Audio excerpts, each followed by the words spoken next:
Jacques Kaboula Katoué, le destin qui fait l'homme. Il convient de préciser de l'abord qu'il ne s'agit pas d'un homme qui forge le destin, mais plutôt d'un homme qui suit le pas du destin sans faire de son avenir une religion. Il totalise aujourd'hui 45 ans et n'a rien obtenu à cet âge par la bagarre avec ses semblables. C'est plutôt un compétiteur qui ne combat jamais avec des armes de destruction massive.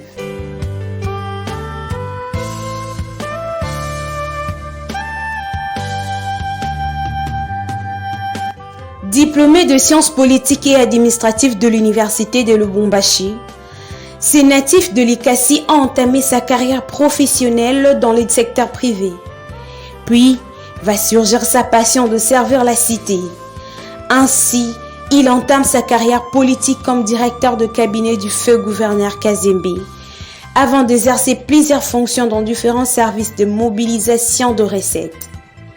Il fit tour à tour gestionnaire de péage dans le Haut-Katanga, ministre provincial de finances, de petites et moyennes entreprises, avec un passage signalé au service de passation du marché public.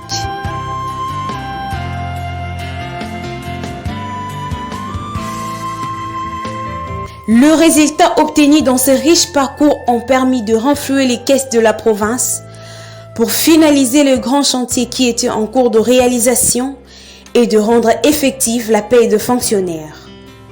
En d'autres termes, le gouverneur Jacques Kaboula Katoué était visiblement programmé pour diriger la province du Haut-Katanga. Les succès qu'il récolte à ces postes qu'il occupe depuis 2019 ne peut donc étonner personne.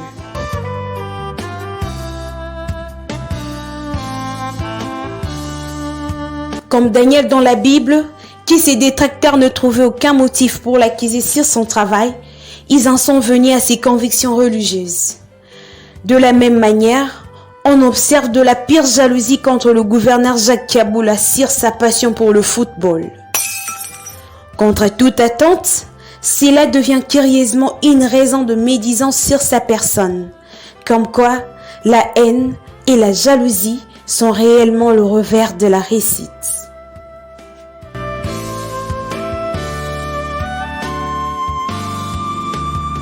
Mais à ces médisants, il faut opposer les arguments ci-après.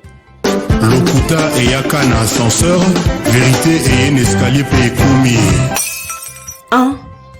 Le gouverneur Jacques Kaboula n'a pas attendu de devenir président du FC Saint-Éloi Lupopo pour se faire élire comme député provincial, national et gouverneur de province. Lokuta et Yaka na ascenseur, vérité et un escalier pékoumi. 2.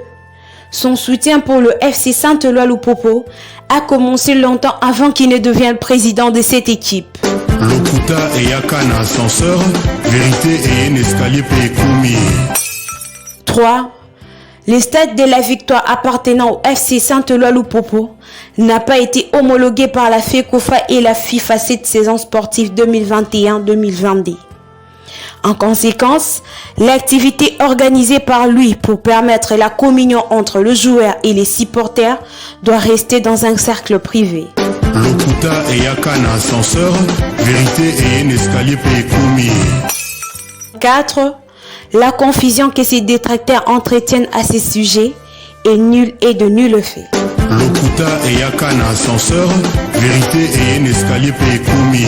Aux fans de Saint-Éloi Lupopo de se montrer lucide et prévenant. Évitez surtout de se faire manipuler par le politicien en manque de positionnement.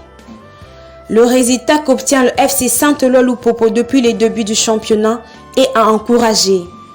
Tout le reste n'est que pire distraction. Pourquoi veulent-ils attaquer une dynamique qui marche? Il faut refuser aux détracteurs de Jacques Kaboula un tel droit. L'équipe a beaucoup souffert. Lokuta et Yaka na ascenseur, vérité et un escalier pékoumi. Circuler, il n'y a rien à voir. Le FC Saint-Éloi Lupopo, champion de la Lina Foot 2021-2022. Chika Bintou.